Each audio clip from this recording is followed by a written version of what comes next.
quiero invitaros a abrir la escritura en Jeremías capítulo 18. Jeremías 18. Vamos a estar reflexionando algunas verdades bíblicas de Jeremías 18, versículos 1 hasta el 6. Hasta ahí la lectura. Y ahí vamos a meditar en algunas verdades que estoy convencido de que el Espíritu Santo quiere traer a nuestras vidas en esta noche. Así que Jeremías 18, versículos 1 al 6. Dice así la palabra de Dios. Palabra de Jehová que vino a Jeremías diciendo: levántate y vete a casa del alfarero, y allí te haré oír mis palabras. Y descendí a casa del alfarero, y he aquí que él trabajaba sobre la rueda. Y la vasija de barro que él hacía se echó a perder en su mano, y volvió y le hizo otra vasija, según le pareció mejor hacerla. Entonces vino a mí palabra de Jehová diciendo: ¿no podré yo hacer de vosotros como este alfarero, oh casa de Israel? Dice Jehová. ¿Podemos leer ahora juntos esta última frase? He aquí que como el barro en la mano del alfarero, así sois vosotros en mi mano, oh casa de Israel. Háblanos, Señor, te lo pedimos, en el nombre de Jesús, Señor. Amén. Amén. Queridos hermanos, el profeta Jeremías él estuvo ejercitando a su ministerio unos 600 años antes del nacimiento de Jesús. 600 años antes. Él vivía en Jerusalén y él ejercía el ministerio en el Reino del Sur en tiempos que eran bien difíciles para la nación de Israel, bien complicados. El ministerio de Jeremías fue un ministerio cuando la noche era oscura en el reino de Judá. En efecto, él tuvo que enfrentar una serie de pecados bien importantes en la nación. El primero de ellos, un gran pecado de Israel, en aquel tiempo era la idolatría. Ellos, en palabras del profeta Jeremías, ellos me abandonaron a mí, que soy fuente de agua viva, y cavaron para sí cisternas rotas, cisternas que no retienen agua. Por lo tanto, el pueblo, el reino de Judá, quien Jeremías tenía que ministrar, era un pueblo, en primer lugar, idólatra. Era un pueblo idólatra. En segundo lugar, era un pueblo corrupto. Jeremías tuvo que confrontar la corrupción de la nación de Israel, que iba desde la curia sacerdotal, los reyes de la nación, hasta la gente del pueblo. Aquel era un pueblo corrupto, era un pueblo idólatra, era un pueblo corrupto. Y en tercer lugar, inclusive peor que todo lo anterior, aquel era un pueblo hipócrita, hipocresía religiosa. Ellos tenían el templo de Dios el tiempo entero en sus bocas, pero sus corazones estaban lejos de él. Había una práctica de la religión, pero sus corazones estaban lejos de él. Por lo tanto, el profeta Jeremías tenía que confrontar a la nación de su tiempo con la idolatría, tenía que confrontarla con la corrupción y también tenía que confrontarla con la hipocresía religiosa. Y podéis imaginaros, hermanos, la dificultad que era para un profeta tener que ministrar en un ambiente así, tanto más cuanto el juicio de Dios estaba a punto de caer sobre la nación. Babilonia estaba a las afueras de la nación. Jeremías sabía que el juicio de Dios iba a caer sobre aquella tierra, pero Jeremías fue fiel al Señor. Él fue fiel, él confrontó al pueblo con el pecado. Todo el tiempo que Jeremías estuvo ministrando, él estuvo confrontando a la nación.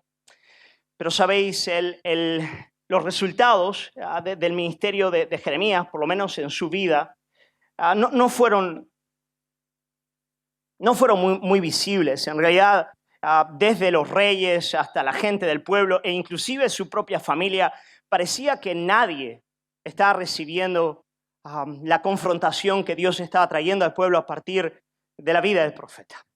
Tanto es así que en más de una ocasión intentaron quitarle la vida. Él fue rechazado por su propia familia en su tiempo.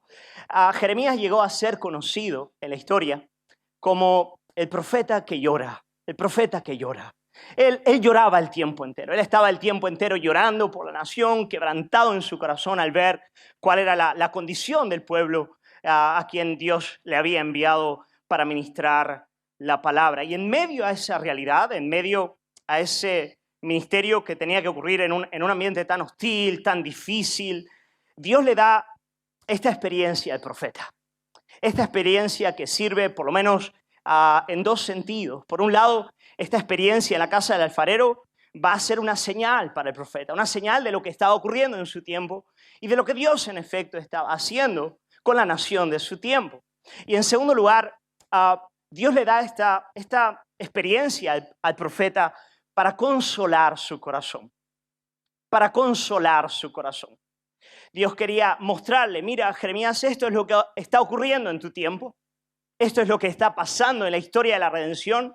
Era una señal profética de lo que Dios estaba haciendo. Pero por otro lado, Jeremías, yo quiero consolar tu corazón. Yo quiero que a partir de esta experiencia tu corazón pueda ser consolado por mí. Y hermanos, yo estoy orando en esta dirección, en este retiro. Yo espero que el Señor venga a ayudarnos a entender los tiempos que estamos viviendo y venga a consolar nuestro corazón. Consolar es sanar, pero también es dar vigor al alma, es traer fortaleza al corazón para que podamos no solamente ser restaurados, pero también hacer aquello que el Señor demanda de nosotros, ser vasijas útiles en sus manos. ¿Okay? Entonces quiero entrar con vosotros a la casa del alfarero. No sé por cuánto tiempo vamos a estar ahí, pero vamos a hacerlo para ver algunas verdades a partir de las cuales el Señor viene a consolar de manera muy profunda e íntima la mente y el corazón de Jeremías y cómo Él desea también, espero en Él, consolar nuestros corazones en este tiempo.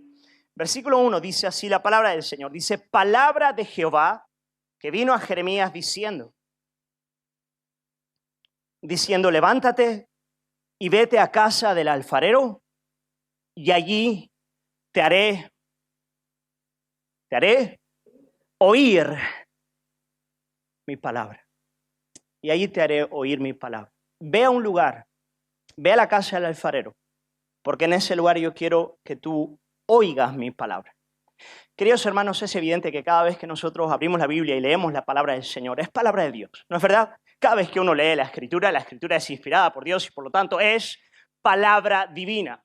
Pero me parece muy interesante que el apóstol Pablo, por ejemplo, en Efesios capítulo 1, después de una extraordinaria doxología, un canto de oración profundamente teológico y doctrinal, desde el versículo 2 hasta el versículo 14, donde él nos habla de la historia de la redención, del Dios que nos salva, el Padre, el Hijo, el Espíritu, después de hacer una extraordinaria exposición teológica, que podéis leer esta noche antes de dormir, por ejemplo, en Efesios capítulo 1, él después ora, él ora, y él dice, Señor, dales espíritu de sabiduría y revelación en el conocimiento de ti, Señor. Alumbra los ojos de su corazón para que ellos puedan conocer la esperanza, la herencia, el poder que actúa en ellos. Queridos hermanos, todos nosotros sabemos que existe una diferencia entre sencillamente leer la Biblia y cuando el Espíritu aplica la Biblia al corazón. ¿No es verdad? ¿Y cómo necesitamos que eso ocurra? ¿Cómo necesitamos que el Espíritu Santo tome la palabra del Señor y nos deje oír la palabra del Señor y nos la meta dentro? Y sabéis, toda restauración, toda sanidad, todo vigor comienza cuando esto acontece, cuando el Señor nos lleva a ese lugar donde podemos oír su palabra, donde la Escritura es proclamada y el espíritu de la Escritura, el espíritu de la palabra, el espíritu del verbo viene dentro de nosotros y nos deja gustar la palabra, conocer la palabra, ver la palabra, ser transformados por la palabra.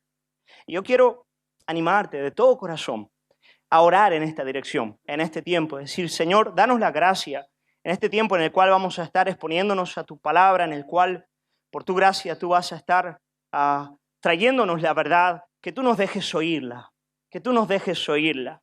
Palabra de Jehová que vino a Jeremías diciendo, levántate y vete a casa del alfarero.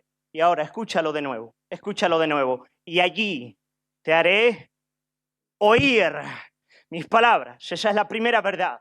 Aquí empieza toda consolación y toda restauración. Y allí te haré oír mi palabra.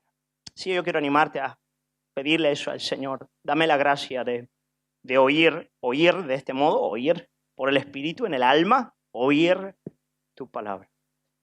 Y descendí a casa del alfarero. Y queridos hermanos, como me gusta tanto Agustín, pensé en hablar de la humildad cuando dice y descendí a la casa del alfarero, pero iba a ser demasiada alegoría. Y dije, no lo voy a hacer, pero acabo de hacerlo. Y descendí a casa del alfarero y he aquí, dice, que, y ahora toma nota, lo primero que él ve cuando llega a aquel lugar. Y descendí a la casa del alfarero, dice, y he aquí que él trabajaba sobre la rueda. quiero detenerme un poquito aquí, porque ya el Señor está ministrando con el profeta, ¿ok? El Señor ya está trabajando con él. Y lo primero que Jeremías ve cuando llega a la casa del alfarero y cuando se encuentra con el alfarero es que el alfarero estaba manos a la obra, que él estaba con la mano en la rueda, que él estaba trabajando. Él no se encuentra al alfarero tomándose un café, tomándose un té, saliendo por ahí, dándose un respiro. No, no. La mano del alfarero estaba puesta sobre la rueda. Y queridos hermanos, me parece esa una consolación tan profunda para un hombre que estaba viviendo en un tiempo donde parecía, sinceramente, que Dios estaba tan distante de su pueblo, tan distante de la realidad que él estaba viviendo, tan distante de todo lo que le rodeaba. Pero lo primero que cuando él llega a ese lugar, el Señor le permite ver es que Dios no está distante. Yo quiero decirte en el nombre de Jesús, Dios no está distante. Quiero decírtelo de nuevo, Dios no está distante. Y quiero decirte algo, cuando Él ve al alfarero con la mano en la rueda, Él no está viendo solamente a un Dios que es soberano y que reina desde su trono alto y sublime, que también, pero Él está viendo un Dios que está profundamente implicado en la realidad, que su mano está en la rueda, que cada detalle de la existencia está bajo el gobierno en su providencia, aquel que está moviendo la rueda de la creación, llevándola al fin que Él mismo se ha determinado, bendito sea su santo nombre. Queridos hermanos, en tiempos como los que estamos viviendo, qué bueno es que el Señor nos permita no solamente oír su palabra, pero encontrarnos con Él como el Dios que está con sus manos en la rueda, que está trabajando, que está haciendo su voluntad, que está profundamente implicado en todo lo que acontece. Él está trabajando, su mano está en la rueda. Oh, hermano, intenta visualizarlo. La mano del alfarero está trabajando en la rueda. ¡Qué paz! Podemos dormir esta noche. Puedes dormir esta noche sabiendo que la mano del Omnipotente está sobre la rueda. Puedes dormir esta noche sabiendo que la mano del Todopoderoso está sobre la rueda, está trabajando, hermano. Yo espero poder dormir esta noche recordando esta gloriosa realidad. La mano del alfarero está sobre la rueda. Y descendí a casa del alfarero. Y he aquí que él trabajaba sobre la rueda. Y queridos hermanos, qué bonito es esto. Aunque la mano del alfarero está sobre la rueda, evidentemente hay algo muy, muy especial que está en sus manos, algo muy especial que él está haciendo, y es una vasija de barro. Y evidentemente aquí no voy a tener que alegorizar en absoluto.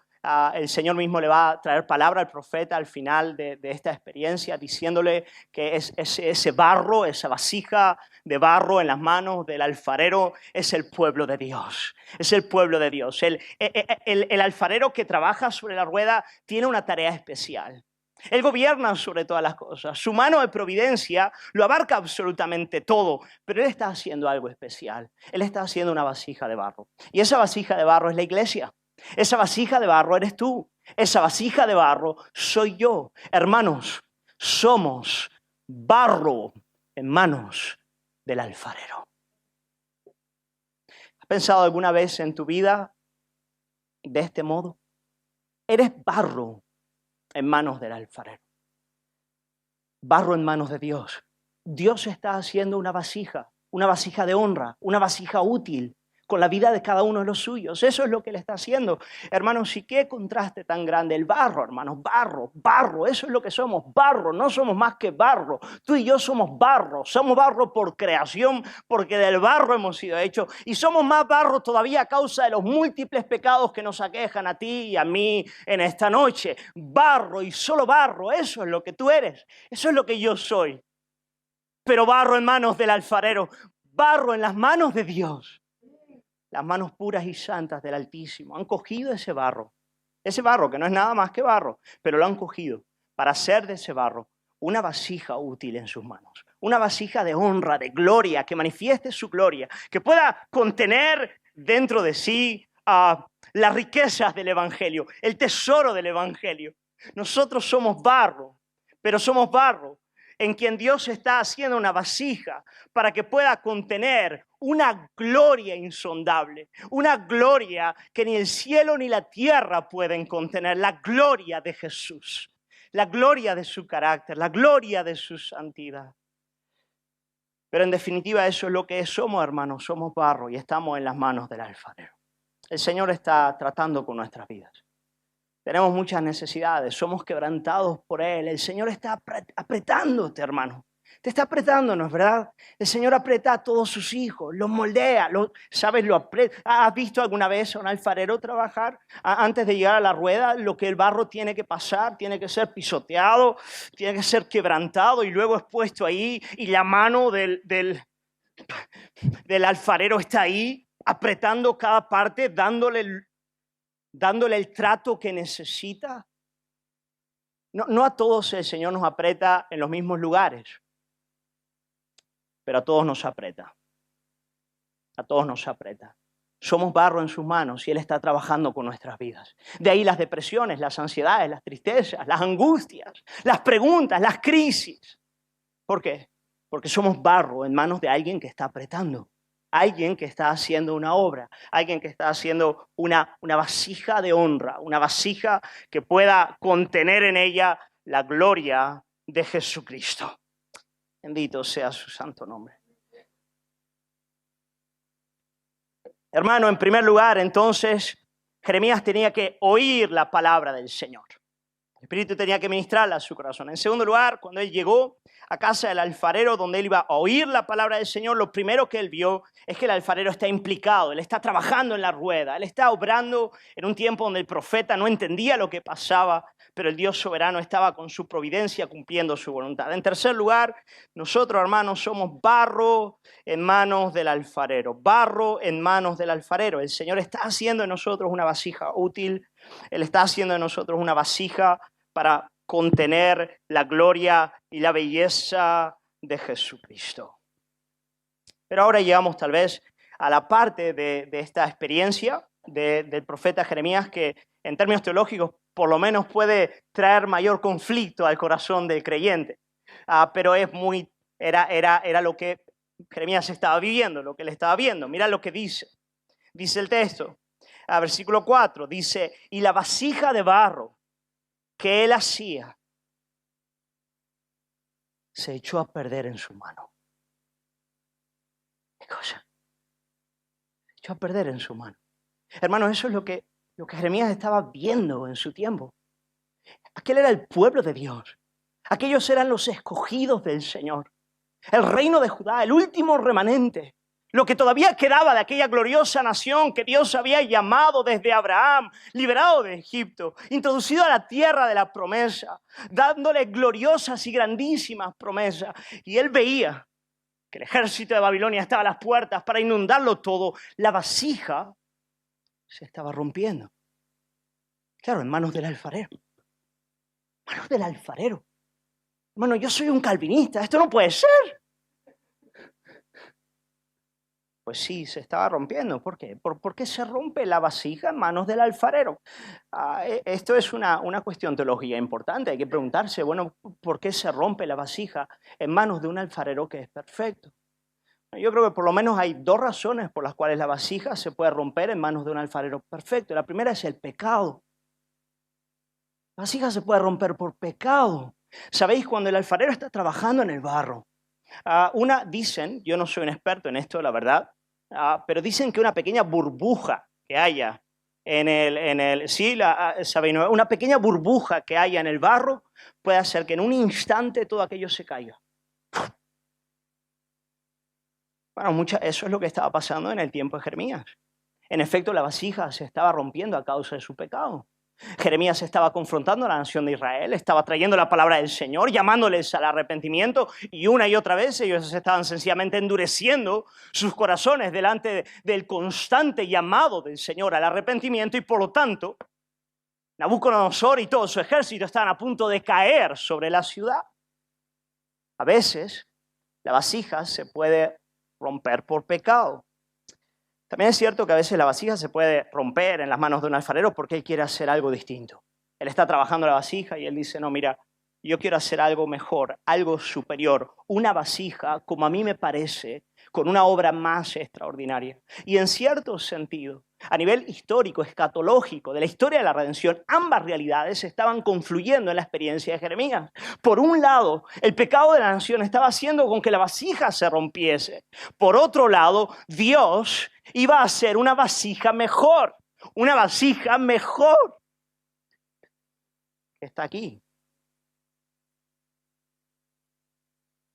Pero queridos hermanos, déjame aplicar esta imagen que el profeta está viendo aquí a lo que acontece en la santificación. ¿Sabéis por qué? Porque la santificación es un proceso en lo que ocurre exactamente esta misma dinámica. Una y otra vez, el alfarero que está moldeando nuestras vidas, deja que se rompa, deja que se rompa.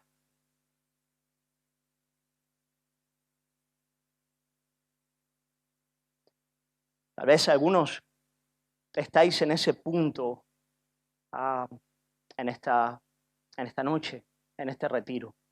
Tal vez algunos podéis haber entrado a este lugar diciendo, yo soy una vasija rota. Yo estoy roto.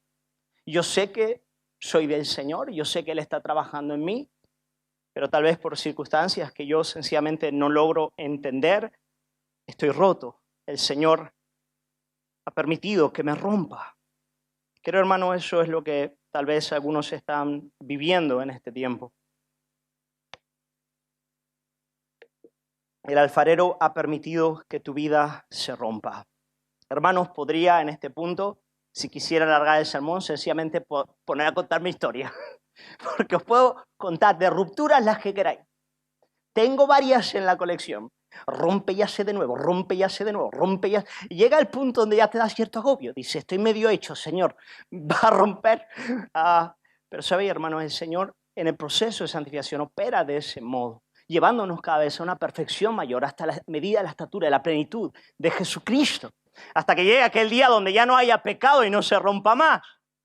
Y no haga falta volver a empezar, volver a hacer. Pero hasta que ese día llegue, la muerte y la resurrección de Cristo están operando continuamente en nuestras vidas. El tiempo entero. La muerte de Cristo, la resurrección de Cristo, la muerte de Cristo, la resurrección de Cristo, están trabajando en la vida del creyente. Querido hermano, quiero decirte en el nombre de Jesús, sinceramente, si tu vida está rota, hay esperanza. Hay esperanza. En Cristo hay esperanza. En el Señor hay esperanza. Porque tal vez una de las cosas más bellas que podemos leer en este texto es que la vasija se echó a perder en su mano, en su mano, en su mano. Y mira lo que sigue diciendo el texto, qué cosa más maravillosa, hermanos, y ojalá Dios quiera hacer esto en nuestro tiempo, tal vez en estos días. El Señor quiera obrar de esta manera. Dice, y volvió y la hizo otra vasija. Oh, hermano, ahora es para dar un gloria al Señor. Gloria al Señor. Fijaos qué cosa. Él dice, se rompió en sus manos, pero Él volvió a coger y la hizo otra vasija. Pero ahora, querido hermano, quiero decirte una de las frases que me parece más importantes de todo esto. Según le pareció mejor hacerla. Según le pareció mejor hacerla. Queridos hermanos, una de las razones por las cuales Dios permite que nosotros nos rompamos en sus manos es porque Él quiere hacernos como Él quiere hacernos. Él quiere hacernos como Él quiere hacernos. Por eso, una de las oraciones más importantes que el santo debe levantar delante del Padre Altísimo es la siguiente: hágase tu voluntad, hágase tu voluntad, hágase tu voluntad. Una de las... Se me ha ido. Querido hermano, cuando estás roto, recuerda, el Señor quiere hacerme conforme a su voluntad. El Señor quiere hacerme conforme a su voluntad. Por eso Él me rompe, para hacerme como Él quiere hacerme, para forjar en mí lo que Él quiere forjar en mí, no para hacer mi voluntad, no para hacerme como yo pienso. ¿Sabe? Una de las razones de nuestra crisis cuando Él nos rompe es que nosotros muchas veces queremos que Él nos haga como queremos que Él nos haga. Y Él nos rompe porque Él quiere hacernos como Él quiere hacernos. Él quiere hacernos mucho mejor de lo que nosotros queremos hacernos. Y entonces nos rompe y nos enfadamos. Y nos molestamos y nos llenamos de ansiedades y de depresiones y de frustraciones y nos molestamos con Dios. Y uno de los principios de la restauración, del consuelo, de la sanidad empieza cuando a partir de la ruptura de estar rotito, empiezo a orar diciendo, como a ti te parezca mejor, Señor. Como a ti te parezca mejor. Como tú quieras hacerla, Señor. Coge esto, Señor, y hazlo de nuevo. Como tú quieras hacerlo. Como a ti te parezca mejor hacerlo. Según dice, le pareció mejor hacerlo. Queridos hermanos, como dije antes y lo repito, el Señor está haciendo de nosotros vasos de honra. Piensa en eso, amén. Somos barro en las manos del alfarero. Él está haciendo en nuestras vidas un vaso de honra. Pero no solamente un vaso de honra, Él está haciendo en nuestras vidas un vaso útil. Porque cuando tú haces un vaso, lo haces con un propósito, ¿no es verdad? Los vasos sirven para diversas funciones, ¿no es cierto? Hay algunos que son bien grandes y los pones, por ejemplo, en la entrada de una casa para marcar un camino. Hay algunos vasos que son pequeñitos y los pones en una esquina de la habitación para ponerle 3 flores y ahí decoren aquel lugar. Hermano, el Señor está haciendo distintos vasos en este lugar, con propósitos distintos para la gloria y honra de su santo nombre. Pero, hermanos, lo cierto es que Él está haciendo esos vasos. Él está haciendo de cada uno de sus hijos un vaso de honra para su gloria. Cada uno distinto del otro, pero cada uno, como nos decía Pastor Israel, bello, hermoso para Él, hermoso para su gloria. No tiene sentido en ese sentido compararnos ni estar diciendo, Señor, ¿por qué haces esto conmigo y con aquel estás actuando de manera tan distinta? ¿Por qué mientras a mí me quebrantas, aquel parece bendecirlo? No tiene sentido nada de eso, porque tú no tienes ni idea de lo que el Señor está haciendo contigo. La respuesta adecuada es, Señor, sigue forjando. Déjame ser un vaso de honra y un vaso de gloria en tus manos. Hermano, el Señor nos está haciendo vasos de honra, nos está haciendo vasos útiles para Él. Y la pregunta que tenemos que hacernos es, bueno, en medio de todo este proceso, en medio de todo esto que el Señor está haciendo, ¿no es verdad?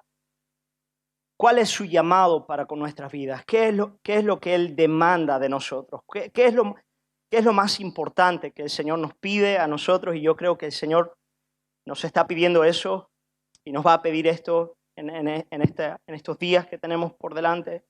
¿Qué es lo más importante que el Señor demanda de nosotros en medio de este proceso en el cual Él está trabajando en nuestras vidas? En primer lugar, dijimos, bueno, aceptar su voluntad, como a ti mejor te parezca, Señor. Como a ti mejor te parezca. Yo me rindo a tu mano, lo que tú quieras, Señor, hacer en mí. Pero hay una segunda cosa que el Señor demanda de nosotros, y yo la considero, bueno, ambas son importantes. Esta segunda cosa la vemos en el versículo 6. Está ahí en el versículo 6 y se nos da como una pregunta. Dice así el versículo 6. ¿No podré yo hacer de vosotros como este alfarero, o casa de Israel? Dice, no podré hacer yo con vosotros como este alfarero o casa de Israel. Mira, el alfarero estaba trabajando, ¿no es cierto? Se rompió todo. Y entonces él volvió a coger todo aquello y empezó a hacer una vasija nueva. Eso es lo que Jeremías estaba viendo en su tiempo. El pueblo estaba cayendo. Jeremías en vida no vería lo que Dios haría más adelante en la historia de la redención. Pero Dios demandaba del profeta fe. Fe. ¿Sabéis? Cuando estamos rotos, aquí está la clave. Fe. No podré yo hacer con vosotros lo que hizo este alfarero. No podré yo hacer esto contigo. Hermanos, algunos cuando estamos tan rotos y tan quebrantados por el Señor, nos preguntamos, ¿es posible que el Señor pueda coger esto y hacer algo nuevo? ¿Es posible que el Señor pueda hacer algo de este barro que ya estuvo en sus manos, que ya fue trabajado por Él, que a partir de esa realidad se rompió entero? Pero puede Él volver a coger todo eso y hacer un vaso nuevo. Hermanos, el Señor demanda de nosotros fe. En cierto sentido, hablamos de arrepentimiento y fe. Arrepentimiento es decir, hágase como tú quieras. Y la fe es decir, Señor, yo creo que tú puedes hacerlo. Creo que tú puedes coger mi alma, mi corazón, mi vida, en el estado en el que se encuentra, y puedes redimirla, puedes restaurarla, puedes sanarla, puedes hacer un vaso. Hermanos, el Señor es poderoso para hacerlo. Amén. El Señor es poderoso para hacerlo. Yo quiero animarte a poder decirle al Señor, Señor, yo quiero en este tiempo ser barro en tus manos. Yo quiero ser barro en tus manos. Yo quiero ser barro en tus manos. Quiero creerte a ti. Quiero creer que tú eres capaz de coger esto que está roto y poder hacer algo nuevo. Parece si oramos un poquito. Le pedimos al Señor que Él nos dé la gracia de avanzar en este camino. ¿Ok? Pidiéndole al Señor, Señor, algunas cosas bien importantes he aprendido hasta ahora, en esta noche, que tú estás trabajando en la rueda. Tú eres el Dios de la providencia. Que en esa eterna providencia y diaria providencia tú estás haciendo algo muy especial, que es un vaso de barro, y esa es tu iglesia, y esa es mi vida. Que en esta dinámica, Señor, muchas veces me rompo por el pecado, pero no solo por el pecado, me rompo porque tú quieres hacer algo mejor. Y las dos cosas confluyen en la vida del creyente y se llaman santificación. Santificación. Todos pasamos por ahí. Y cuando estoy roto, Señor, cuando estoy del todo roto, hay dos cosas que tú me pides. Hay dos cosas, Señor, que tú demandas de mí. La primera, y ahí empieza la sanidad del alma, que yo te diga, no como yo, Señor, sino como tú. Señor, que se haga como tú a ti mejor te parezca en mi vida. A ti, como a ti mejor te parezca, en mi matrimonio, en mis hijos, en mi corazón, en el ministerio. Desea. Y en segundo lugar, tú me pides fe, Señor. No podré yo hacer con vosotros lo que hizo este alfarero. Ya pudiésemos orar un poquito en esta dirección, pidiéndole al Señor que Él nos dé la gracia de poder creerle al Señor en ese sentido, poder creerle a Él.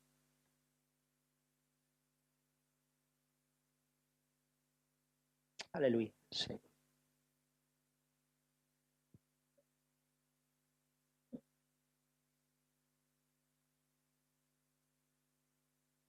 Aleluya, Señor. Padre, solamente tú conoces nuestros corazones y tú nos has convocado en este lugar con tu amor y con tu gracia. Queremos agradecerte, Padre, porque tú eres el alfarero. Nosotros somos barro en tus manos. Pero, Señor, de manera muy especial en esta hora, queremos orar y quiero orar, Padre, por aquellos que tal vez han venido muy rotos a este lugar. Tal vez algunos cuyos corazones están bien quebrantados delante de ti, Señor. Tal vez con angustias profundas del alma. Tal vez algunos no quebrantados de ese modo, pero sí siendo tratados por ti, siendo moldeados por ti, como todos estamos, Señor, en alguna medida. Yo quiero pedirte, Padre Santo, que en el transcurso de este tiempo, de estos días que tenemos por delante, a tu Espíritu Santo, Señor, pueda que ese Espíritu que es la mano poderosa de Dios, que camina y que va sobre las aguas, Señor, dando orden al caos y trayendo vida, Señor, restaurando, que ese Espíritu de vida venga, Señor, a darnos arrepentimiento. Venga, Señor, a darnos una conformidad sincera a tu voluntad. Venga a darnos un corazón dócil bajo tu mano. Que podamos, Señor, por el Espíritu decir, haz como tú quieres, Señor, en nuestras vidas, en nuestras familias, en nuestros hijos. Haz como tú quieres en tu iglesia, Señor. Y que, Señor, ese sea el principio que rija nuestras vidas. Ese corazón que dice, como a ti parezca mejor, Padre. Como a ti te parezca mejor. Hágase tu voluntad. Pero en segundo lugar, Padre, también rogamos que tú levantes nuestra fe. Queremos clamar a ti, Señor, que tú nos des gracia para creerte, nos des gracia para creer en el Dios de la resurrección, en el Dios que levanta a los muertos, en el Dios que da vida donde hay muerte, en el Dios que es capaz de coger, Señor amado, aquello que no es y llamarlo a existencia, en el Dios, Señor, que renueva todas las cosas, en el Dios de nuestro Señor y Salvador Jesucristo.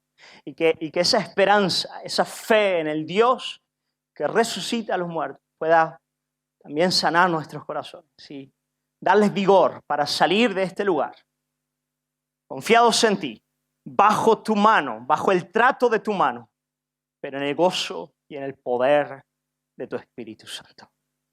Oramos en el nombre precioso de Jesús. Amén.